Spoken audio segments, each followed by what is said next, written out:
नेपाल लेखिरहँ म यही कवितालाई वाचन गर्ने प्रयास गर्छु। यो सारा जुन गाउँ ठाउँ दुनिया जहाँ पुगे तापनि अग्ला उच्च हिमालका विजयका चुली चुले तापनि बाधा बन्धन दर्द क्षोभ मनका सारा म फ्याँकिरहँ मेरै देश पढौँ सदा कलमले नेपाल लेखिरहँ। आमा आशिक देऊ मोह ममता संसारमा प्यारको बाँचौँ बाँच्न सिकाउलौ धरतीमा यो जिन्दगी सारको सच्चा कर्म र धर्म सेवक बनी सामर्थ्य झुलिरहँ मेरै देश पढौँ सदा कलमले नेपाल लेखिरहँ। मेरा रक्त नसा नसा धमनीमा नेपाल मात्रै बगोस् मेरा गीत कला र सिर्जनमा नेपाल मात्रै बनोस् यो नेपाल विशाल गौरव धरा यसमै म खेलिरहँ मेरै देश पढौँ सदा कलमले नेपाल लेखिरहँ। सिङ्गो धरती महानयाँ उदयता जङ्गी निशाना छरी राष्ट्रै उन्नत मार्गको पथमा आयाम नौलो गरी हाम्रा पूर्वज कालखण्ड भरका आस्था म रोपिरहँ हाम्रा पूर्वज कालखण्ड भरका आस्था म रोपिरहँ मेरै देश पढौँ सदा कलमले नेपाल लेखिरहँ मेरै देश पढौँ सदा कलमले नेपाल लेखिरहँ नेपाल लेखिरहँ। गरिबका दिन हटाउनखि बम्बई जान्छु गरिबका दिन हटाउनखि बम्बई जान्छु बा रुपियाँ कमाउनखि बम्बई जान्छु गरिबका दिन हटाउनखि बम्बई जान्छु। सबका पत्थरवाला घर छन् हाम्रो गुल्जे घर सबका पत्थरवाला घर छन् हाम्रो गुल्जे घर तिनीरै जसो घर बनाउनखि बम्बई जान्छु बा रुपियाँ कमाउनखि बम्बई जान्छु। जति दुख अरे लगै उसाइदिन हाम्रा जति दुख अरे लगै उसाइदिन हाम्रा तिन दुःखका दिन बिसाउनखि बम्बई जान्छु बा रुपियाँ कमाउनखि बम्बई जान्छु। कति एकै छाकी आगो बाल्ले हो रोसेनो कति एकै छाकी आगो बाल्ले हो रोसेनो दुई छाकी खान पकाउनखि बम्बई जान्छु बा रुपियाँ कमाउनखि बम्बई जान्छु।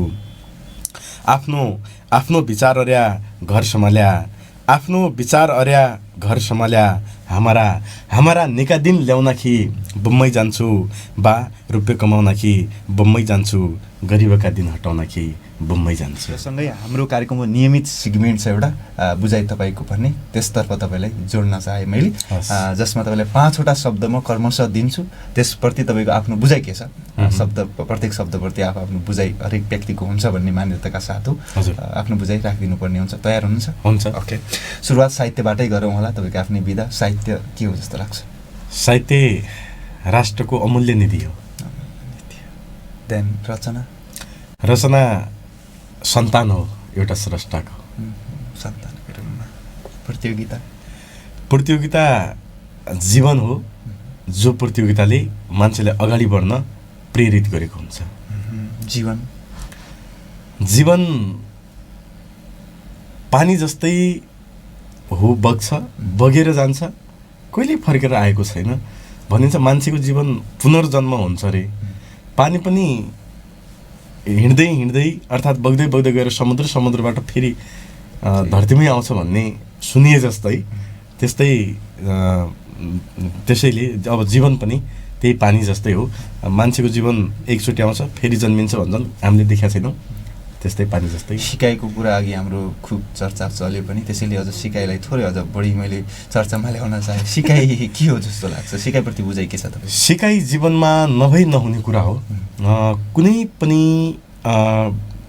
विषयवस्तुमाथि ज्ञान छैन, कुनै पनि विषयवस्तुमाथि यदि हाम्रो सिकाइ छैन भने हामी जीवनमा आँखा हुँदाहुँदै, कान हुँदाहुँदै, हात खुट्टा हुँदाहुँदै पनि अशक्त हुन सक्छौँ। त्यसैले जीवनको सशक्त माध्यम भनेको सिकाइ हो। हस्, धन्यवाद तपाईँहरूको लजिकल जवाफहरूका लागि। चमेली बेली औ कमल अनि लाली मखमली सयौं थुङ्गा झुल्छन् मग मग फुलेका झिलिमिली गुहेली आरुका फलकी रमणा दिन्छिन धरा यही माटो प्यारो जगत भरको आँगनमा महाकाली मेची अविरल बगिन निर्मल बनी अझै झरना झर्छन् हरदम ती धारा दुध बनी जहाँ बोल्छे कोइली करुण रस भावै बिरहमा यही माटो प्यारो जगत भरको आँगनमा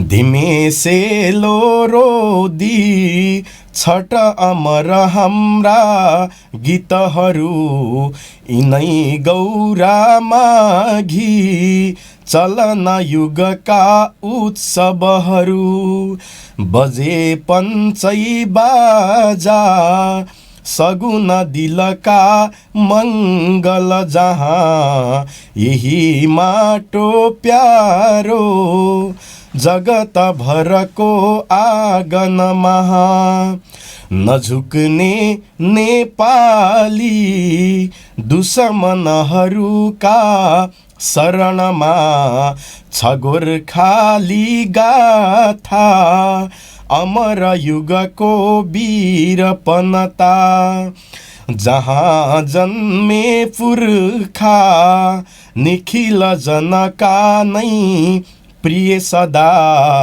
यही माटो प्यारो जगत भरको आँगनमा यही माटो प्यारो जगत भरको आँगनमा जगत भरको आँगनमा।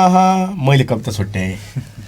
नमस्कार आदरणीय श्रोता दर्शकबिन, स्वागत गर्न चाहे कार्यक्रम हो प्रभात विमर्श। म छु पदमराज जोशी, प्रविधिमा हुनुहुन्छ नवीनजी र छोटुजी। आजको दिनमा पनि हामी तपाईँहरूसँग 38 देखि 39 बिचको लगभग 1 घण्टाको समयमा दिनेश एफएम 93.8 मेगाहर्ज, दिनेश खबरको अफिसियल फेसबुक पेज र हाम्रो पात्रो लगायतका एप्सहरूबाट संसारभरि नै लाइभ हुनेछौँ। कार्यक्रम प्रभात विमर्शको कुराकानी गर्दा हप्ताको हरेक दिन शुक्रबार बाहेक तपाईँको बिहानीसँग जोडिनलाई हामी सदैव आउँछौँ। प्रभात विमर्शमा हामी फरक फरक पृष्ठभूमिका व्यक्तित्वहरूसँग विमर्श गरेर तपाईँको बिहानीलाई सकारात्मक, ऊर्जाशील र केही जानकारीमूलक बनाउने कोसिस हाम्रो सदैव रहन्छ।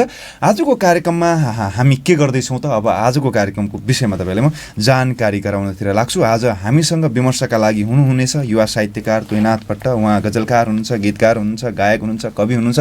तपाईँले कुन रूपले चाहिँ उहाँलाई चिन्नु भएको छ? धेरै जस्तोले चिन्नु भएको नाम हुनसक्छ, त्यसैले जसले चिन्नु भएको छ कमेन्टमा तपाईँ कहाँ कसरी उहाँलाई चिन्नुभयो, कुन रूपले उहाँलाई चिन्नुहुन्छ त्यो राख्न सक्नुहुन्छ भने सँगसँगै अरू कुनै जिज्ञासा तोयनाथजीलाई मैले राख्नुपर्नेछ, सोध्नुपर्नेछ र आजको विमर्शको विषयवस्तु कुनै विषयवस्तु बन्नुपर्ने छ भने त्यो विषयवस्तुलाई पनि तपाईँहरूले कमेन्टमा सभ्य भव्य बुझिने भाषामा लेख्न सक्नुहुन्छ। त्यसलाई पक्कै पनि हामी कार्यक्रममा समेट्ने नै छौँ। र सँगै एउटा अर्को अनुरोध तपाईँलाई म गर्छु, फेसबुक लाइभ हेरिरहनु भएको छ भने बढीभन्दा बढी तपाईँहरूका साथीहरूसँग कार्यक्रम सेयर गरेर पक्कै पनि सहयोग तपाईँहरू गर्नु नै हुन्छ भन्ने मैले विश्वास पनि राखेँ। र यो विश्वासका साथसाथै आजका हाम्रा अतिथिलाई मैले कार्यक्रममा स्वागत गर्न चाहे। तोयनाथ सर, स्वागत छ कार्यक्रममा। नमस्कार। नमस्कार, धेरै धेरै धन्यवाद पदमजी। दिनेश एफएम 93.8 मेगाहर्जमा म लगभग थुप्रैचोटि आएको छु र आज पनि यो अवसर दिलाइदिनु भयो। तपाईँलाई धेरै धेरै धन्यवाद दिन चाहन्छु र दिनेश एफएमप्रति हार्दिक आभार व्यक्त गर्न चाहन्छु। र विचार विमर्श, प्रभात विमर्श सुनेर बसिरहनुभएका सम्पूर्ण आदरणीय श्रोता व्यक्तित्वहरूमा हार्दिक हार्दिक नमस्कार प्रकट गर्दछु। तपाईँलाई गजलकार, गीतकार, गायक, कवि भनेर मैले सुरुमा सम्बोधन गरि नै हालेँ। तपाईँलाई यी विधाहरूमध्ये सबैभन्दा मन चाहिँ कुन विधा पर्छ? म न कवि हुँ, न गायक हुँ, न गजलकार हुँ, तर प्रेमी चाहिँ हुँ हैन, माया गर्छु र कहिलेकाहीँ आफूले पढे लेखेका कुराहरू र आफ्नो मनमा आएका भावहरू लेख्ने मान्छे चाहिँ हुँ। अलिअलि लेख्छु, तर त्यो पछाडि कारै भन्ने शब्द नजोडिदिँदा हुन्छ। म प्रेमी चाहिँ हुँ, साहित्य र सङ्गीतको प्रेमी चाहिँ हुँ र मलाई सबैभन्दा मनपर्ने सबै विधाहरू उत्तिकै मनपर्छन्, तर अलि सबैभन्दा माथि कविता र कविताको पद्य विधा नै मनपर्छ। सबभन्दा पहिला चाहिँ तपाईँले अब जीवनको कुराकानी गरौँ होला, यो यात्राको कुराकानी गरौँ होला। तपाईँको साहित्यिक सुरुवात तपाईँले केबाट गरेको तपाईँलाई ख्याल छ? कुन चाहिँ विधामा तपाईँ आफू अगाडि बढेको भन्ने छ? मैले शुभारम्भमा कक्षा 9-10मा पढ्दाखेरि म यो साहित्यतिर कुनै ज्ञान थिएन साहित्यको, अलिअलि गीत लेख्थेँ र 9 क्लासमा पढ्दा पढ्दै अन्तिमतिर मैले गीत लेखेको याद चाहिँ छ, गीतहरू लेख्थेँ। त्यसपछि केही परिस्थितिहरूले मैले ती गीतहरूलाई अर्थात् आफ्नो आवाजमा एल्बमको रूपमा मैले निकाल्न सकिनँ।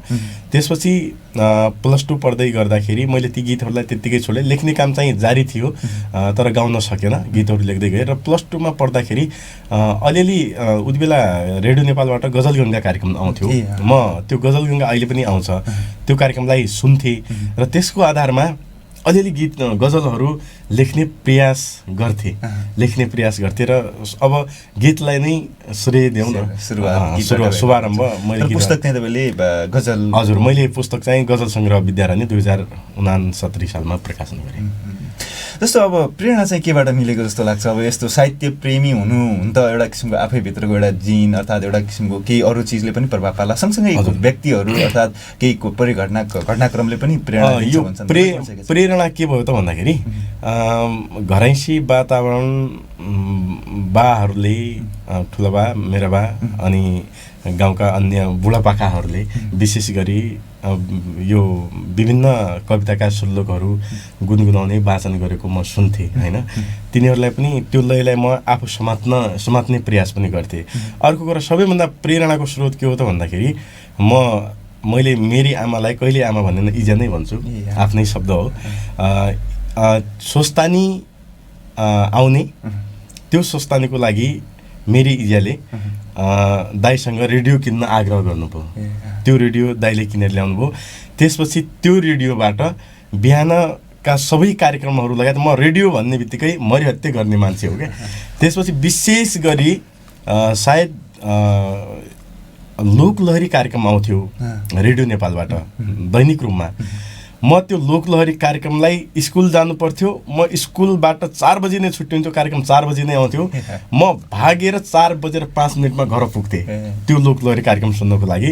म त्यो कार्यक्रम सुन्थेँ र त्यो कार्यक्रमबाट म लोकगीतप्रति अर्थात् गीत सङ्गीतप्रति प्रेरित भएँ। अब यदि त्यो घरमा रेडियो आउने थिएन भने सम्भवतः म यहाँसम्म पुग्थेँ कि पुग्थेन त्यो पनि थाहा भएन। र प्रेरणाको स्रोत म आमा बुवालाई नै भन्न चाहन्छु। त्यो रेडियोलाई पनि बिर्सेर हुँदैन, रेडियो पनि मेरो प्रेरणाको स्रोत नै हो। अहिले एउटा अब तपाईँले अघि नै पनि सक्नुभयो, सुरुवात अब एउटा रचनाबाट के छ श्रोता दर्शकलाई राख्न सकिने त्यो राखिदिन अनुरोध गरेँ। त्यसपछि हामी अरू धेरै कुराकानी तपाईँसँग गर्नु नै छ। मैले हुन्छ, म यति बेला कवितालाई वाचन गर्ने प्रयास गर्छु। मेरो कविताको शीर्षक छ मेरो आँगन। चमेली बेली औ कमल अनि लाली मखमली सयौं थुङ्गा झुल्छन् मग मग फुलेका झिलिमिली गुहेली आरुका फलकी रमणा दिन्छिन धरा यही माटो प्यारो जगत भरको आँगनमा महाकाली मेची अविरल बगिन निर्मल बनी अझै झरना झर्छन् हरदम ती धारा दुध बनी जहाँ बोल्छे कोइली करुण रस भावै बिरहमा यही माटो प्यारो जगत भरको आँगनमा धिमे सेलो रोदी छट अमर हाम्रा गीतहरू यिनै गौरा माघी चलन युगका उत्सवहरू बजे पञ्चै बाजा सगुन दिलका मङ्गल जहाँ यही माटो प्यारो जगत भरको आँगन महा नझुक्ने नेपाली दुश्मनहरूका शरणमा छ गोर्खाली गाथा अमर युगको वीरपनता जहाँ जन्मे पुर्खा निखिल जनका नै प्रिय सदा यही माटो प्यारो जगत भरको आँगन महा यही माटो प्यारो जगत भरको आँगन महा जगत भरको आँगन महा। मैले कविता छुट्याएँ। अन्त रचना शक्तिशाली त हुन्छ भन्छन् नै होइन, एउटा किसिमको अरू फरकै ऊर्जा पनि दिन्छ नि होइन। तपाईँलाई चाहिँ अब जस्तो आफ्नो गाउँदाखेरि त छँदैछ, अरूको सुन्दाखेरिमा चाहिँ के चाहिँ हुन्छ? अरू मैले आफ्नो भन्दा पनि म अरूलाई नै हेर्ने व्यक्ति हो। मान्छेले हुन त सबैले आफ्नो प्रशंसा गर्न चाहन्छन्, खोज्छन् पनि, त्यो व्यक्तिमा भर पर्ने कुरो हो। तर पनि म अरूहरूका रचनाहरू र अरूहरूको वाचनबाट नै प्रेरित हुने मान्छे हुँ र आफूमा सुधार गर्ने मान्छे चाहिँ हुँ। जस्तो गायन र लेखनको कुरा पनि आयो, तपाईँ आफै एउटा छन्द गाउनु आफैमा एउटा चुनौतीपूर्ण पनि भनिन्छ। तपाईँ आफैले चाहिँ यो छन्द गाउनु, किनकि अब यसको त ज्ञान चाहिएला धेरै कुराहरू, यसको लागि त विभिन्न किसिमका, मलाई अब त्यति धेरै ज्ञान चाहिँ छैन त्यो विषयमा छन्द कविताको सवालमा, तर पनि अब सुनेको आधारमा धेरै किसिमको एउटा साधना चाहिन्छ भन्छन्। यो तपाईँ आफूले चाहिँ कहिलेदेखि चाहिँ अब छन्द कविताप्रति मोह बढ्न थाल्यो र कसरी चाहिँ यो सिकाइ क्रम भयो तपाईँको?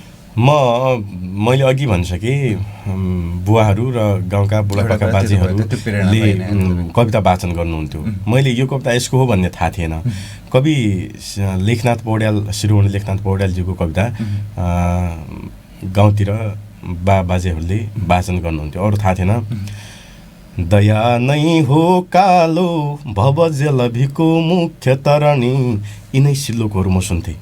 अनि शिकारीको झम्टा तन बिच परेथ्यो जब, अनि चरी बोल्यो चिची गरिकन कठै व्याकुल बनी। म सुन्थेँ, म के सोच्थेँ भन्दाखेरि यो त कुनै रामायणका अंश हुन् कि यस्तो सोच्थेँ कि होइन। अब उहाँहरूले वाचन गरेका ती कविताका शब्दहरू र लयलाई पनि म समात्ने प्रयास गर्थेँ र उहाँहरू प्रायः जसो जहाँ बुढापाकाहरू बसेका हुन्थे होइन, म तिनै ठाउँमा गएर यिनै विषयहरूको बारेमा कुराकानी गर्ने, यसो कविताहरू पनि सुन्ने प्रयास गर्नको लागि म यस्ता कुराहरू गरिरहन्थेँ। त्यसपछि अब छन्द कविताको बारेमा, मलाई छन्दको बारेमा पनि ज्ञान थिएन। म उति बेला कमर्सको विद्यार्थी थिएँ, कमर्स पनि पढ्थेँ, म देवरिया बस्थेँ। मलाई यो छन्दको बारेमा ज्ञान दिलाउनको लागि सुदूरपश्चिम महोत्सव 2068मा कविता प्रतियोगिता राखिएको, त्यो कविता प्रतियोगितामा मैले भाग लिएँ। चाहिँ कविताको बारेमा कुनै ज्ञान थिएन, यो छन्दको बारेमा ज्ञान पनि थिएन, कसरी लेख्छन् के लेख्छन् थाहा थिएन। तर घरका मान्छेहरूले, समाजका मान्छेहरूले जो कविताहरू वाचन गरेको सुन्थेँ म, त्यो आधारमा मैले शिखरिणी छन्दमा लेखेको रहेछु होइन, शिखरिणी थाहै नपाएर लेखेपछि त्यसपछि एकराज यात्रीसँग मेरो चिन्जान थिएन, चिन्जान भेट पनि भएन, चिन्जान पनि भएन। उहाँलाई अनौपचारिक रूपले म चिन्थेँ। एकराज यात्री वरिष्ठ साहित्यकार हुन्, यो क्षेत्रको साहित्यमा लागि परेका व्यक्ति हुन् भन्ने थाहा थियो। त्यसपछि एकराज यात्रीले एक दिन मलाई बोलाउनु भयो, महोत्सव हुनुभन्दा अगाडि बोलाउनु भयो। अनि म उहाँलाई जनपुस्तकालयमा भेट्न गएँ। भेटेपछि उहाँलाई मैले कविता देखाएँ। सर, मैले कविता प्रतियोगितामा भाग लिएको छु, यो कविता कस्तो छ भनेर यसरी नै कुनै त्यसमा भोलि उहाँ नै जज हुने हो त्यो पनि थाहा थिएन, मेरो चिन्जानै थिएन। नभन्दै उहाँलाई कविता देखाइसकेपछि त्यसपछि त्यो कवितालाई आएर अरू त्यही आधारमा लेखेँ कि मैले एउटा कवितांश देखाएँ, त्यसको आधारमा त्यसपछि महोत्सवको प्रतियोगिताको लागि मैले तयारी गरेँ। त्यसपछि दोस्रो दिन महोत्सवमा गइसकेपछि कविताबाट म प्रथम भएँ। जीवनको सबैभन्दा ठुलो खुसी त्यही भयो। त्यसपछि यो कवितातिर गएपछि त राम्रो पो बनिँदो रहेछ होइन, अब मैले यसको लागि त केही न केही मिहिनेत त गर्नु पर्यो भन्दाखेरि त्यसपछि म देवरियाबाट उदबेला खप्तड एफएम थियो मोहनपुरमा आदरणीय कवि, वरिष्ठ कवि, मेरो आदरणीय व्यक्तित्व कवि निर्मल कुमार भण्डारीसँग मैले शनिबार गीतिमाला कार्यक्रम आउँथ्यो खप्तड एफएमबाट। म उहाँलाई भेट्नको लागि खप्तड एफएममा जान्थेँ प्रायः जसो शनिबारहरू मिलाएर। उहाँले मलाई छन्द लेख्न सिकाउनु भयो, त्यसपछि उहाँले सिकाउनु भयो, अनि यज्ञराज यात्रीले सिकाउनु भयो, लगायत यो क्षेत्रमा भएका आदरणीय अग्रज साहित्यकारज्यूहरूले छन्द लेख्ने बाटो देखाइदिनु भयो र उहाँहरूको द्वारा नै छाप चाहिँ जानी नजानी चाहिँ समाजको त्यो चाहिँ भयो। तर सँगसँगै तपाईँले औपचारिक रूपमा यो चाहिन्छ, अब जसले यो क्षेत्रमा भनौँ एउटा औपचारिक छवि पनि बनाइसक्नुहुन्छ उहाँहरूबाट पनि सिक्नुपर्छ भनेर तपाईँ आफूले पनि कोसिस गरेर त्यो अब यस्तो भयो। त्यसमा के हुन्छ भन्दाखेरि आफूले कुनै क्षेत्रमा हाम फालिसकेपछि त्यो क्षेत्रको बारेमा ज्ञान पनि त हुनु पर्यो होइन। ज्ञान नभएरै त्यत्तिकै लेख्नु, त्यत्तिकै हिँड्नु, त्यत्तिकै बोल्नु पनि अर्थपूर्ण हुँदैन। त्यसैले म कुन बाटोमा हिँडिरहेको छु त्यो बाटोमा आफूले हिँडेको बाटोमा सहज हुँदैन। त्यसैले असहज हुनु, सहज हुनु, बाटोमा विभिन्न प्रकारका बाधा व्यवधानहरू सिर्जना हुनु, यी सबै कुराको बारेमा थाहा पाउनु। जसो अब अहिले म यहाँसम्म पुगेको छु र मभन्दा पछाडिका भाइहरूले बहिनीहरूले दाइ कविता कसरी लेख्छन् होइन, गजल कसरी लेख्छन् भनेर सोधेपछि मैले उहाँहरूलाई कम्तीमा जवाब दिन सक्ने त हुनु पर्यो नि। सिकाउनु अलग कुरा हो, कम्तीमा जवाब दिने कुरा गर्न सक्नु पर्यो। र जवाब मात्रै होइन, अब त मैले उहाँहरूलाई सिकाउनु पर्ने पनि मेरो कर्तव्य छ, हो कि होइन? मैले उहाँहरूलाई सिकाउनु पर्ने मेरो कर्तव्य छ। त्यसैले त्यसको लागि, त्यो कर्तव्यको लागि भए पनि सिक्नु जरुरी छ भन्ने हिसाबले मैले त्यति बेलादेखि नै कविताहरू सिक्ने प्रयास गरेँ। र प्रतियोगिताको कुराकानी गर्नुभयो, तपाईँले आफ्नै नेतृत्वमा धेरै प्रतियोगिता गर्नुभएको छ। त्यो केही प्रतियोगिताहरूमा म स्वयंले पनि भाग लिएको मलाई ख्याल छ। तर तपाईँ आफूले कतिको एउटा प्रतियोगिता तपाईँले कोट्याउनु भयो, त्यस्तो किसिमको आफू प्रतियोगिताहरूमा भाग लिने गर्नुहुन्थ्यो कि हुन्थेन, कस्तो किसिमको प्रतिक्रिया हो त्यो यति पनि? म प्रतियोगिताहरूमा भाग लिन्थेँ। म प्रतियोगिताहरूको लागि मरिहत्ते गर्ने मान्छे हुँ होइन। जुनसुकै ठाउँमा प्रतियोगिता होस्, यदि मैले सूचना पाएको छु भने म ती ठाउँहरूमा अहिले त अलिअलि नजाउँ पनि जस्तो लाग्छ। पहिला चाहिँ पढाइ एकतिर हुन्थ्यो, म आफू एकतिर हुन्थेँ। म थुप्रै मैले गजल लेख्न चाहेको पनि थिएन र गजलको बारेमा थाहा पनि थिएन। 2067 सालमा कैलाली बहुमुखी क्याम्पस विद्यार्थी साहित्य प्रतिष्ठानले गजल प्रतियोगिता राखेको थियो। म त्यो गजल प्रतियोगितामा भाग लिएपछि त्यसमा त्यो गजल प्रतियोगितामा प्रथम भएँ। त्यहाँबाट गजल लेख्ने प्रेरणा मैले पाएँ। गजल लेख्नुपर्छ अब त मैले, राम्रो हुँदो रहेछ त, 2-4 मान्छेले सँग परिचय गर्ने अवसर मिल्यो होइन। सबैभन्दा ठुलो सम्पत्ति त्यही त हो, परिचित हुनु, मान्छे कमाउनु हो। त्यसैले गजल लेख्ने प्रेरणा त्यहाँबाट पाएँ र कविता लेख्ने प्रेरणा सुदूरपश्चिम महोत्सवबाट मैले पाएँ। त्यसपछि थुप्रै प्रतियोगिताहरूमा मैले भाग लिएँ र भाग लिएपछि मैले प्रायः जसो घराइसी कारणले गर्दाखेरि मैले आफ्नो पढ्ने व्यवस्था पनि यिनै केही प्रतियोगिताहरूले गर्ने कोसिस गरेँ। म तपाईँलाई एउटा कुरा भन्छु, म 2072 सालमा इन्डिया जानलाई तयार भएको मान्छे हुँ, 72 सालमा। अनि आर्थिक समस्याले गर्दा त्यसपछि के भयो त भन्दाखेरि इन्डिया जानलाई तयार भएको मान्छे सुदूरपश्चिमाञ्चल साहित्य समाजको त्यति बेला देउसी भैलो कार्यक्रम थियो। अनि आन्तरिक राजस्व कार्यालयले चाहिँ कविता प्रतियोगिता राखेको थियो। त्यसपछि म इन्डिया जान्छु भनेर घर बसेको मान्छे, अब ठिकै छ रामलाल सरले फोन गर्नुभयो। त्यसपछि 2-4 दिन देउसी खेल्ने नि त, त्यही निर्णयअनुसार म पनि देउसी खेल्न आएँ। त्यसपछि आफ्ना सबै कथा व्यथाहरू बताइसकेपछि साहित्य समाजमा बस्ने व्यवस्था मैले पाएँ। अब बस्ने व्यवस्था त पाएँ, साहित्य समाजमा बसेर मात्रै काम भएन, पढ्नु छ, केही न केही त गर्नु पऱ्यो नि। मैले सोचेँ अब पढ्नुपर्छ, नेपाली साहित्य पढ्नुपर्छ भन्ने सोचेँ। अब एडुकेसन कहाँबाट गर्ने, खल्टीमा पैसा छैन। त्यसपछि आन्तरिक राजस्व कार्यालयमा कविता प्रतियोगिता थियो। त्यो कविता प्रतियोगितामा भाग लिएर मैले ब्याचलर पहिलो वर्षको एडमिसन गरेको हुँ। अहिले म मास्टर सिद्ध्याउँदैछु। यदि प्रतिभा र प्रतियोगिता, यदि त्यो प्रतियोगिता नभइदिएको भए सम्भवतः म कहाँ हुन्थेँ मलाई थाहा छैन। एउटा सानो एउटा भनौँ न एउटा टर्निङले यति फरक यहाँसम्म पुर्यायो। सायद म लाउरे हुन्थेँ कि होइन, तर अहिले मैले मास्टर सकाउँदैछु र प्रतियोगिताहरूले पनि जीवनमा महत्त्वपूर्ण भूमिका राख्छन् र महत्त्वपूर्ण स्थान राखेका हुन्छन्। त्यसैले मेरो जीवनमा भएका सम्पूर्ण प्रतियोगिताहरूप्रति सदैव सम्मान गर्छु। सायद त्यही प्रेरणाले तपाईँले आफ्नो कार्यकालमा पनि विद्यार्थी साहित्य प्रतिष्ठानको अध्यक्ष हुँदाखेरिमा पनि विभिन्न कार्यक्रम गर्नुभयो। रचनाबाटै सुरु गरौँ होला, किनकि तपाईँका रचना उसै शक्तिशाली छन्। एउटा किसिमको श्रोता जस्ता दर्शकहरूलाई एउटा गफै गरिरहेछन्, एउटा त्यो किसिमको कुराकानी पनि हुनसक्छ। हुन त गफमा पनि एउटा किसिमको इन्ट्रेस्टिङ एउटा सङ्घर्ष झल्किँदैछ। त्यो पनि रचनामा जाउँ होला। ठिक छ, म यति बेला डोटेली गजल पक्कै डोटेली गजल सुनाउन प्रयास गर्छु। गरिबका दिन हटाउन कि बम्बई जान्छु, गरिबका दिन हटाउन कि बम्बई जान्छु, बा रुपियाँ कमाउन कि बम्बई जान्छु, गरिबका दिन हटाउन कि बम्बई जान्छु।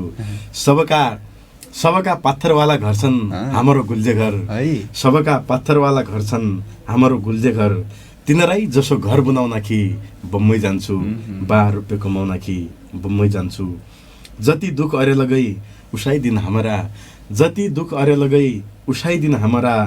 तिन दुःखका दिन बिसाउन कि बम्बई जान्छु, बा रुपियाँ कमाउन कि बम्बई जान्छु। कति एकै छाकी आगो बाल्ले हो रोसेनो, कति एकै छाकी आगो बाल्ले हो रोसेनो। दुई छाकी खान पकाउन कि बम्बई जान्छु, बा रुपियाँ कमाउन कि बम्बई जान्छु। आफ्नो विचार अर्या घर सम्हाल्या, आफ्नो विचार अर्या घर सम्हाल्या। हाम्रा निका दिन ल्याउन कि बम्बई जान्छु, बा रुपियाँ कमाउन कि बम्बई जान्छु। गरिबका दिन हटाउन कि बम्बई जान्छु। हाम्रो पश्चिमको त फेरि एउटा सबैभन्दा ठुलो व्यथा भनौँ न, वैदेशिक रोजगारको कुराकानी गर्दाखेरि घरको अवस्था बदल्नु छ, अर्थात् के गर्नु छ भने भर्खरै मात्रै बाहिरी देशहरू तेस्रो देश भनौँ जाने त्यो किसिमको कुरा छ। नत्र सबभन्दा हामीले बढी भर गर्ने भनेको भारत जाने, सामाजिक समस्या आयो भने भारत जान्छु कमाउँछु त्यो किसिमको भन्ने छ। साहित्य यही होला नि होइन दाइ, एउटा समाजको जो चरित्र छ, समाजको स्थिति छ, साहित्यले बोल्नु पनि पर्छ। समाजका पीडा व्यथाहरू, समाजमा भएका के अरे त्यस्ता विकृति विसङ्गतिहरू होइन, र समाजमा हुने गरेका यथार्थ कुराहरूलाई यदि साहित्यले बोल्न सकेन भने, राष्ट्रमा हुने यस्ता यथार्थ कुराहरूलाई यदि साहित्यले बोल्न सकेन भने हामी सोचेभन्दा बाहिर जान पनि सक्छौँ त्यसपछि। त्यसैले साहित्य लेख्ने मान्छेले अर्थात् सर्जकले आफ्ना मनका भावनाहरूलाई मात्रै लेखेको हुँदैन कि ती स्रष्टा सर्जकहरूको रचनाबाट, सिर्जनाबाट समाज निर्माण हुन्छ, एउटा व्यक्ति निर्माण हुन्छ र राष्ट्र निर्माणसम्मका पनि कुराहरू हुन्छन्। त्यसैले यी स्रष्टा सर्जक अर्थात् रचनाहरूले देश बोल्नुपर्छ, समाज बोल्नुपर्छ, दुःख पीडा सबै कुराहरूलाई बुलन्द रूपले उद्धृत गर्नुपर्छ भन्ने लक्ष्यसहित मैले यो गजललाई लेख्ने प्रयास पनि गरेको छु। हुन त अब यो रचनाको कुरा आयो, जस्तो अब सिर्जना भन्ने कुरा त सबै परिवेश, सबै ठाउँमा, सबै स्थितिले नजन्माउन सक्ला। कस्तो स्थितिमा चाहिँ अधिकांश अब तपाईँको हुन त व्यक्ति विशेषमा फरक पनि होला, तपाईँले चाहिँ कुन समयमा चाहिँ सबैभन्दा बढी चाहिँ गजल अर्थात् यो साहित्यिक सिर्जनाहरू जुनसुकै पनि फुर्छन् अर्थात् जन्मिन्छन्? यो स्वभावतः व्यक्तिअनुसार फरक हुने कुरो त अवश्य नै छ। अब मैले मेरो तुलनामा भन्नुपर्दाखेरि कहिले चाहिँ आज लेख्नुपर्छ भनेर बस्दाखेरि त्यहाँ भाव आउँदैन, सिर्जना आउँदैन। म चाहे 2 घन्टा बसौँ चाहे 3 घन्टा बसौँ, आज केही न केही लेख्नुपर्छ भनेर बस्यो भने आउँदैन। तर कहिलेकाहीँ के भन्छ, बाटोमा हिँड्दै पनि आफसे आफ भावहरू, सिर्जनाहरू आउँछन्। त्यसैले अब यो साहित्य भन्ने चिज अर्थात् कुनै पनि सिर्जनाहरू भन्ने चिज म फलास्नु चिज गर्छु जबरजस्ती नहुँदो रहेछ जहाँसम्म लाग्छ। भित्री आत्मादेखि नै यदि कुनै भावहरू यदि प्रस्फुटन हुन्छन् भने त्यसरी नै सिर्जित हुन्छन् भन्ने मेरो धारणा रहेको छ। त्यसैले हामीले आफ्नो काम कर्तव्यप्रति पनि मैले यो गर्नै पर्छ भन्ने त्यो देखावटी रूपले गरेर नहुँदो रहेछ। भित्री भाव हुनुपर्छ। भित्री भावना अनुसार यदि हामीले कुनै पनि कामहरू गर्ने गऱ्यौँ भने त्यसबाट सफलता पनि प्राप्त हुँदो रहेछ र त्यो काम पनि सफल हुँदो रहेछ जस्तो लाग्छ। फेरि कुनै बेला एउटा सोच आउँछ नि होइन, यो लेखिरहँदा आफैले लेख्या पनि एउटा राम्रै स्ट्यान्डर्ड म्याच गर्यो अर्थात् एउटा राम्रै स्तरमा लेखियो भन्ने, कुनै एकदम राम्रो स्थितिमा लेखिएको पनि त्यो किसिमले होइन अब थोरै केही फरक योभन्दा हुन सक्थ्यो, यो त्यति स्तरीय भएन, त्यो कुनै बेला लाग्न सक्छ। र अर्को प्रश्न फेरि सँगसँगै अर्को पनि जाग्छ, यो आउँछ चाहिँ कहाँबाट भन्ने किसिमको त्यो पनि आउँछ। त्यो तपाईँको मनमा जाग्छ कि जाग्दैन? अब यी रचनाहरू आउँछन् कहाँबाट भन्ने चाहिँ त्यो सबभन्दा पहिला मान्छेमा इच्छा शक्ति हुनुपर्छ होइन।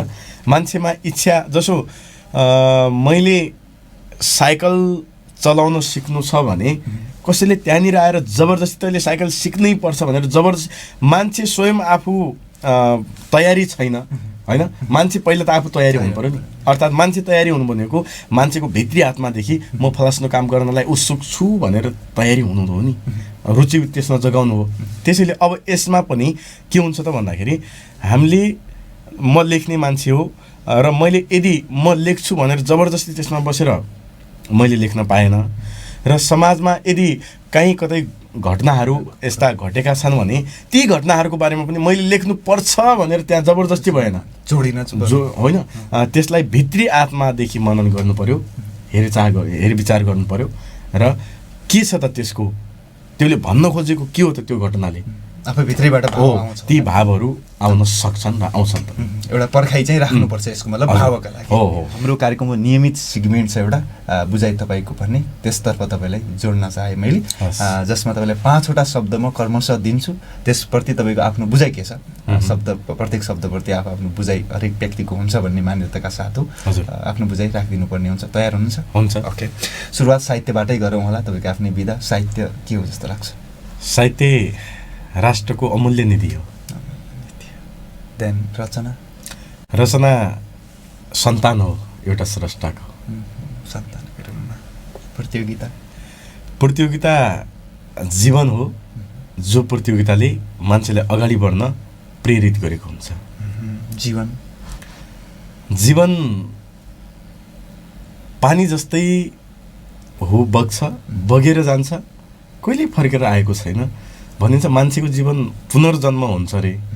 पानी पनि हिँड्दै हिँड्दै अर्थात् बग्दै बग्दै गएर समुद्रबाट फेरि धरतीमै आउँछ भन्ने सुनिए जस्तै, त्यसैले अब जीवन पनि त्यही पानी जस्तै हो। मान्छेको जीवन एकचोटि आउँछ फेरि जन्मिन्छ भन्छन्, हामीले देखेका छैनौँ, त्यस्तै पानी जस्तै। सिकाइको कुरा अघि हाम्रो खुब चर्चा चल्यो पनि, त्यसैले अझ सिकाइलाई थोरै अझ बढी मैले चर्चामा ल्याउन चाहेँ। सिकाइ के हो जस्तो लाग्छ? सिकाइप्रति बुझाइ के छ तपाईँ? सिकाइ जीवनमा नभई नहुने कुरा हो। कुनै पनि विषयवस्तुमाथि ज्ञान छैन, कुनै पनि विषयवस्तुमाथि यदि हाम्रो सिकाइ छैन भने हामी जीवनमा आँखा हुँदाहुँदै, कान हुँदाहुँदै, हात खुट्टा हुँदाहुँदै पनि अशक्त हुन सक्छौँ। त्यसैले जीवनको सशक्त माध्यम भनेको सिकाइ हो। हस्, धन्यवाद तपाईँको लजिकल जवाफहरूका लागि। र नियमित वर्षमा फर्क्यौँ होला। र मैले सँगै अझ तपाईँकै विधाहरूसँगै जोडेर अगाडि कुरा राख्न चाहेँ। अब हुन त मैले अघि तपाईँले कार मेरो अगाडि नलाउनुहोस् त्यो चिजप्रति भनेर भनि नै सक्नुभयो। त्यही पनि अब तपाईँले लेखिसकेपछि अगाडि बढिरहँदाखेरिमा हामीले त त्यो सम्बोधन गर्नु नै छ। तपाईँले लिए पनि नलिए पनि यी मध्ये पनि अब तपाईँलाई एउटा बाइचान्स यस्तो स्थिति आयो, एउटा चिज मात्रै चुज गर्नु पऱ्यो, अगाडि बढाउनु पर्ने स्थिति भयो भने, हुन त त्यो नहोला तर एउटा कल्पित कुरा मात्रै पाए पनि कुन चिज चाहिँ तपाईँ अगाडि बढाउनुहुन्थ्यो होला? केमा? गजल? म गायन, गजल, कविता म सबै एउटा मात्रै छान्ने हो भने त म कवितालाई नै अगाडि बढाउँछु। किनभने कविताले जति सबै विधाहरूप्रति सम्मान छ, सबै विधाहरूले नै आफ्नो क्षेत्रमा सबै विधाले कुनै पनि विषयवस्तुको बारेमा जानकारी दिएकै हुन्छन्, सूचना सन्देशहरू दिएकै हुन्छन्, मनोरञ्जन पनि दिएकै हुन्छन्, नदिने होइन भन्ने होइन। तर मलाई मनपर्ने विधा कविता भएको हुनाले म कवितालाई नै अगाडि बढाउन चाहन्छु। सुरुवात गीतबाट भयो, गजलको निकाल्नु भएको छ होइन? मनपर्ने विधा चाहिँ तपाईँले? मनपर्ने विधा कविता होइन, सबैलाई छोडेको भन्न मिल्दैन। म सबैलाई आत्मसात गर्दै अगाडि बढ्छु र विशेष मेरो रुचि र चाहना म कवितालाई नै हेर्छु र कविता सँगसँगै मैले पनि तपाईँले कम महत्त्व दिनुभएको भन्न खोजेको पक्कै पनि होइन। एउटा किसिमको तपाईँको मोह, एउटा किसिमको आफूलाई बढी सम्मान कुन विधाप्रति छ, कम बढी त हरेकमा हुन्छ नै जीवनमा। र एउटा अर्को रचनातर्फ अब जाउँ होला हामी। अहिलेको क्रममा अब के चाहिँ श्रोता दर्शकहरूसँग तपाईँ राख्न चाहनुहुन्छ? हुन्छ, यति बेला म कविता राखौँ। तपाईँलाई अहिले कविताकै कुरा निकाल्नु भएको छ, कविता भयो भने म कविता वाचन गर्ने प्रयास गर्छु। मेरो कविताको शीर्षक छ नेपाल लेखिरहँ। म यही कवितालाई वाचन गर्ने प्रयास गर्छु। यो सारा जुन गाउँ ठाउँ दुनियाँ जहाँ पुगे तापनि अग्ला उच्च हिमालका विजयका चुली चुले तापनि बाधा बन्धन दर्द क्षोभ मनका सारा म फ्याँकिरहँ मेरै देश पढौँ सदा कलमले नेपाल लेखिरहँ। आमा आशिक देऊ मोह ममता संसारमा प्यारको बाँचौँ बाँच्न सिकाउलौ धरतीमा यो जिन्दगी सारको सच्चा कर्म र धर्म सेवक बनी सामर्थ्य झुलिरहँ मेरै देश पढौँ सदा कलमले नेपाल लेखिरहँ। मेरा रक्त नसा नसा धमनीमा नेपाल मात्रै बगोस् मेरा गीत कला र सिर्जनमा नेपाल मात्रै बनोस् यो नेपाल विशाल गौरव धरा यसमै म खेलिरहँ मेरै देश पढौँ सदा कलमले नेपाल लेखिरहँ। सिङ्गो धरती महानयाँ उदयता जङ्गी निशाना छरी राष्ट्रै उन्नत मार्गको पथमा आयाम नौलो गरी हाम्रा पूर्वजकाल खण्डभरका आस्था म रोपिरहँ हाम्रा पूर्वजकाल खण्डभरका आस्था म रोपिरहँ मेरै देश पढौँ सदा कलमले नेपाल लेखिरहँ मेरै देश पढौँ सदा कलमले नेपाल लेखिरहँ नेपाल लेखिरहँ। छोट्टै फेरि यो रचनाको थोरै मैले ब्याकग्राउन्ड जान्न चाहेँ, किनकि एउटा राष्ट्रियता र देशभक्ति जोडिएको कुरा फेरि त्यत्तिकै भावमा लेख्नु भएको छ। एउटा किसिमको मलाई आफैले सुन्दाखेरिमा पनि कता कता एउटा किसिमको भनौँ न बढी नै भावुक बनाउने किसिमको कविता र राष्ट्रियता अझ जागृत शरीरमा जिरिङ्ग काँडा उठ्ने किसिमको त्यो रचना लाग्यो मलाई। यो कुन मोडमा कुन उसमा? यो कविता मैले जति बेला भारत सरकारले नाकाबन्दी गरेको थियो त्यो नाकाबन्दीको बेलामा मैले यो कविता लेखेको हुँ। नाकाबन्दीले मेरो देश, अब भारतले हामीलाई धम्की दिएको एक प्रकारले नाकाबन्दी गर्नु भनेको, त्यसैले जसले जे गरे पनि म मेरो देशलाई नै पढ्न पाऊँ, म मेरो देशलाई नै लेख्न पाऊँ। अर्थात् नेपाल नेपाल नै बनोस्, मेरो देशको राष्ट्रियता, मेरो देशमा पुर्खाहरूले गरेको योगदान, बलिदान, त्याग, तपस्या प्रति सदैव सम्मान व्यक्त गर्न पाऊँ। यदि आफू जीवित रहन्जेलसम्म मैले आफ्ना पुर्खाहरू प्रति सदैव सम्मान गर्न पाऊँ र हाम्रो इतिहास सदैव जीवन्त रहोस्, जीवित रहोस्। त्यसैले कसैले कसैको धम्कीबाट मेरो देश नडराओस् र हामी नेपालीहरू पनि नडराउँ भन्ने भावका साथ मैले कविता लेख्ने प्रयास गरेँ। तपाईँलाई एउटा कुरा भनौँ, हजुर, यो तपाईँले कविता भनिरहँदा म त्यहीँ पुगिरहेको थिएँ। सायद त्यो समय बिन्दुमा यो लेखिएको हुनुपर्छ भने त्यसैले साहित्य सिर्जना यसैले पनि शक्तिशाली छ, मान्छेलाई त्यहाँ पुर्याउन सक्छ।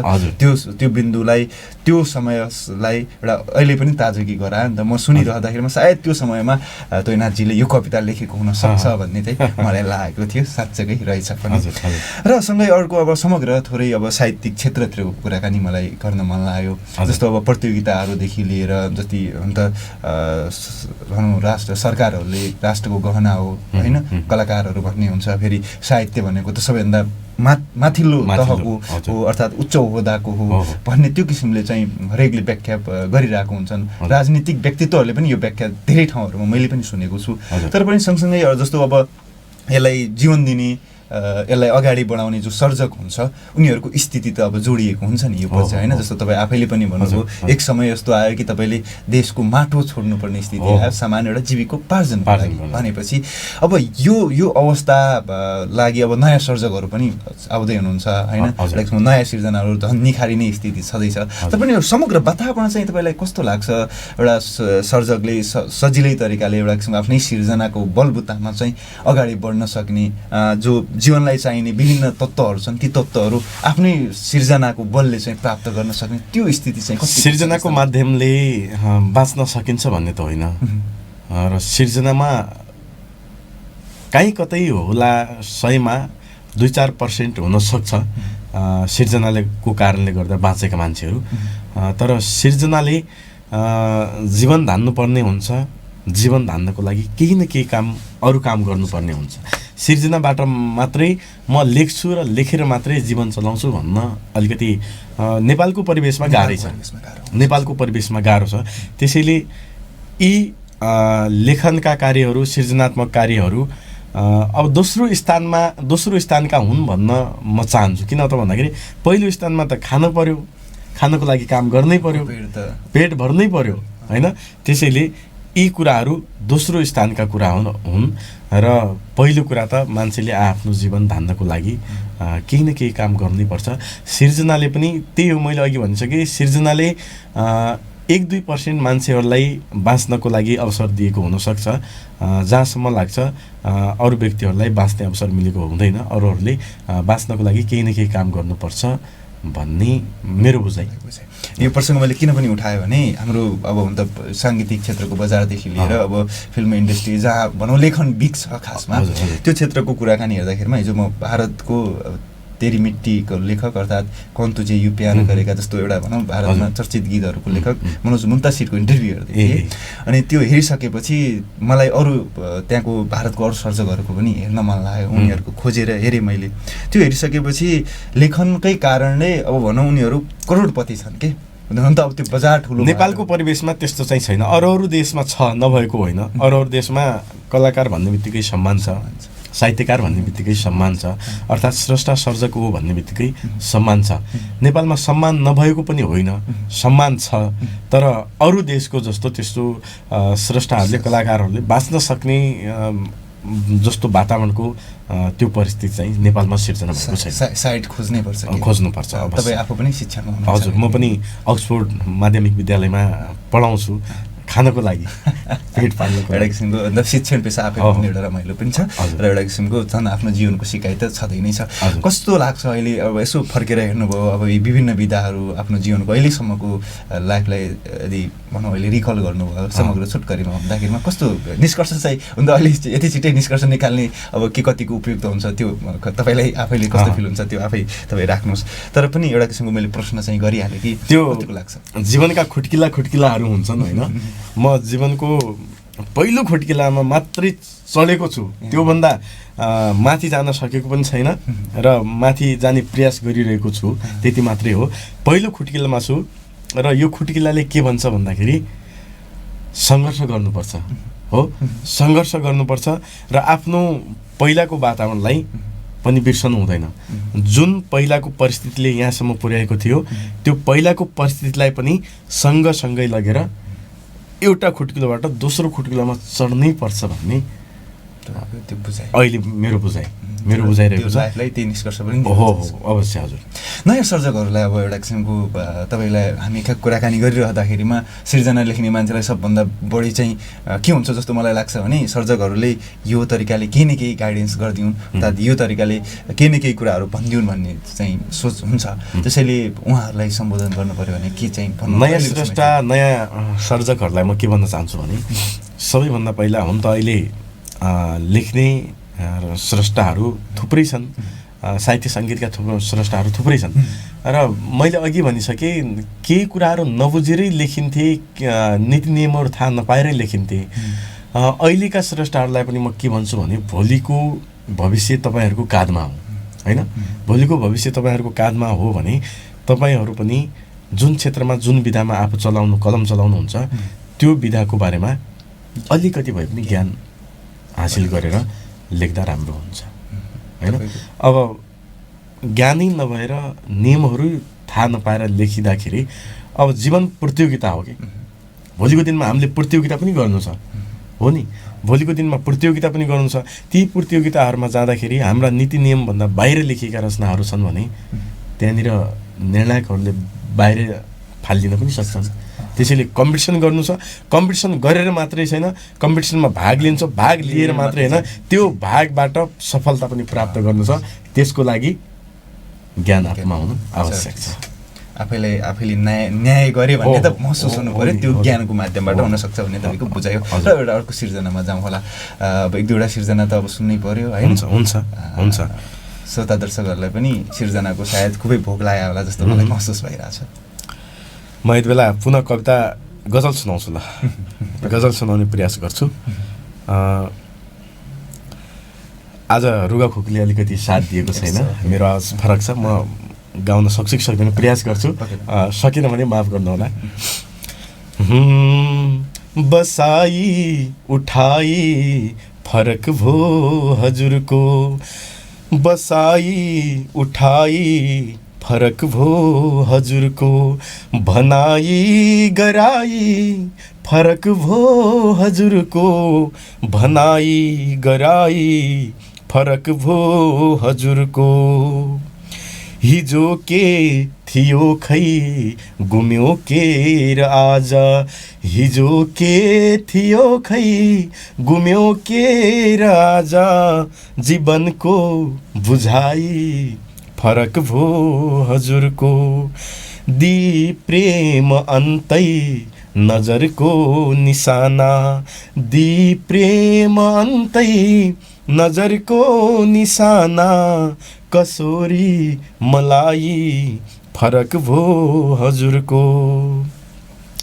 म देख्दैछु चाला अरे आज भोलि, म देख्दैछु चाला अरे आज भोलि, कदमकै हिँडाई फरक भो हजुरको। कमी के भयो आज सोच्नै सकिन। गजलको अन्तिम शेर। कमी के भयो आज सोच्नै सकिन, लवाई खवाई फरक भो हजुरको, भनाई गराई फरक भो हजुरको। आनन्द छ नि होइन। गर्दाखेरि कस्तो भयो? प्रयास गरिरहन्छु।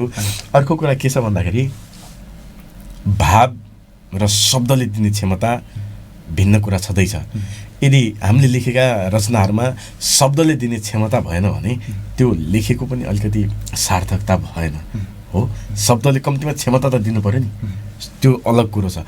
र त्यसैले अर्को कुरा के हो त भन्दाखेरि शब्दले दिने क्षमता छ, त्यसले दिने भाव छ, र त्यसैमा अलिकति गुनगुनाउने प्रयास गरिदिनुहोस्, जीवन त्यहीँनिर देखिन्छ। रमाइलो लाग्छ। सबभन्दा ठुलो आनन्द हो आनन्द छ।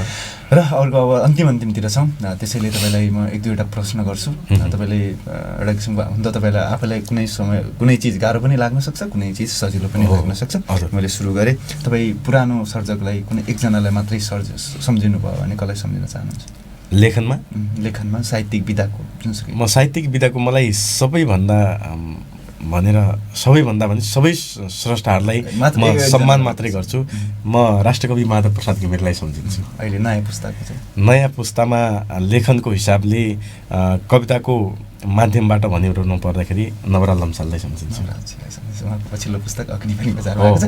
र अन्तिममा छौँ। अब केही कुराकानी मैले विषयवस्तु उठान गर्दै पनि छुटे पनि होलान् होइन, त्यो राखिदिन पनि अनुरोध गरेर अन्तिममा एउटा सिर्जना अझ सुन्छौँ, त्यसपछि हामी हुन्छ। म एक बेला कविता सुनाउँछु। लेख्ने प्रयास गरेको थिएँ।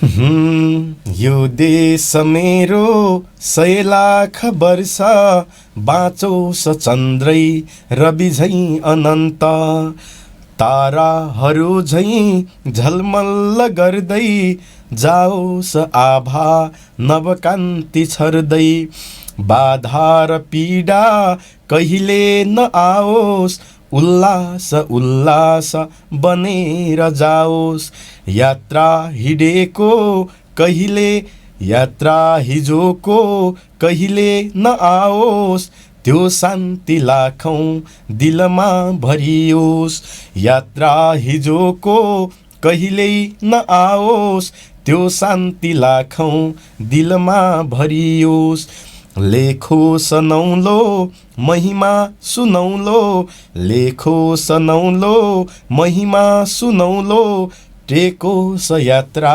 भवमा सुनौलो हाँस्दै गरेको प्रिय काख पाऊँ हाँस्दै गरेको प्रिय काख पाऊँ रम्दै गरेको प्रिय साथ पाऊँ बैरीहरूको शरणै नआओस् गिद्धेहरूको नजरै नलागोस् बैरीहरूको शरणै नआओस् गिद्धेहरूको नजरै नलागोस् पुर्खाहरूको बलिदान साँचौँ पुर्खाहरूको बलिदान साँचौँ मेची र काली ममता मगासौँ मेची र काली ममता मगासौँ। धेरै धेरै धन्यवाद तोइना सर। दिनेश एफएम दिनेश कवरको लागि समय दिनुभयो र एउटा किसिमको आफूलाई तपाईँका धेरै शक्तिशाली सिर्जनाहरू हाम्रा श्रोता दर्शकहरूमा आज राखिदिनु भयो। एउटा किसिमको रमाइलो महसुस पनि भयो र आनन्द आयो यो समयको लागि र यो तपाईँका सबै सिर्जनाहरूका लागि जो आज हाम्रा श्रोता दर्शकहरूमा आज राखिदिनु भयो यसको लागि तपाईँले धेरै धेरै धन्यवाद। आभार व्यक्त गर्न चाहन्छु पदम जोशी यो प्रभात विमर्शका कार्यक्रम सञ्चालक ज्यूलाई। त्यसपछि मैले अघि भनिसकेँ दिनेश एफएम मैले रचना गरेका मेरा सिर्जनाहरूमा बढी जसो साथ मैले दिनेश एफएमबाट नै पाउने गर्छु र यहाँका सम्पूर्ण प्रस्तुताहरूप्रति पनि हार्दिक आभार व्यक्त गर्न चाहन्छु र दिनेश एफएम सुनेर बसिरहनुभएका र विशेष गरी अहिलेको प्रभात विमर्श सुनेर बसिरहनुभएका सम्पूर्ण आदरणीय श्रोताहरूमा हार्दिक आभार व्यक्त गर्न चाहन्छु र प्रवृत्तिका मित्रहरूलाई पनि धन्यवाद दिन चाहन्छु र सम्पूर्ण दिनेश एफएम परिवारलाई हार्दिक कृतज्ञता व्यक्त गर्दछु। एकदम तपाईँले धेरै धेरै धन्यवाद। आदरणीय श्रोता दर्शकबिन आजको दिनमा हामीले कुराकानी गऱ्यौँ युवा साहित्यकार तोइनाथ भट्टजीसँग। आजको कार्यक्रम तपाईँहरूलाई के कस्तो लाग्यो तपाईँहरूको सुझाव सल्लाह प्रतिक्रियाको अपेक्षा राखेँ। अहिलेसम्म कार्यक्रम हेरेर सुनेर साथ दिनुभयो यसको लागि तपाईँलाई धेरै धेरै धन्यवाद। धेरै जसो तपाईँहरूले प्रतिक्रिया पनि जनाइरहनु भएको छ, शुभ प्रभात भनिरहनु भएको छ। सबैलाई शुभ प्रभात भन्न चाहे र धेरैले कार्यक्रम सेयर पनि गरिदिनु भएको छ यसको लागि पनि तपाईँहरूप्रति आभार प्रकट गर्न चाहे र यो आभारसँगै आजको कार्यक्रमबाट भने मैले पनि बिदा माग्नुपर्ने हुन्छ। प्रविधिबाट मिठो साथ पाइरहे नवीनजी र छोटुजी उहाँहरूप्रति आभार प्रकट गर्दै भोलि फेरि नयाँ विषयवस्तुमा नयाँ अतिथिहरूसँग कुराकानी गर्नका लागि उपस्थित हुने नै छौँ। भोलि त फेरि शुक्रबार रहेछ, शनिबारको कार्यक्रममा हामी उपस्थित हुने नै छौँ। आजको कार्यक्रमबाट भने बिदा भए। हस्, नमस्कार, शुभ दिन।